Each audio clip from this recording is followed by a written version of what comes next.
Сіз білесіз бе, Қазақстан Россиямен бірігіп Украина қарсы соғыс ашу мүмкін. Бүкіл қазақстандық табликтер осы туралы айтып жатыр.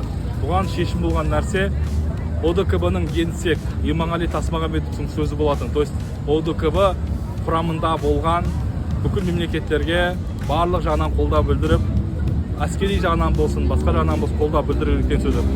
Соңғы кездері әскерді байқасаңыздар, резервтер күшейіп жатқан. Біз ойлағанбыз, мүмкін ол Россияға қорғанысын күшейіп жатыр ма, немесе Россияға жақтасыз келіп жатыр ма. Өкінішке орай Қазақстанның азаматтары мен азаматшаларын Украинаға қарсы соғысқа қою мүмкін.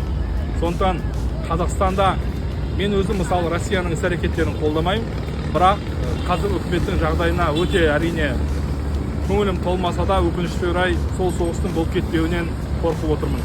Сіздерге айтарым, аман сау болыңыздар, сақ болыңыздар.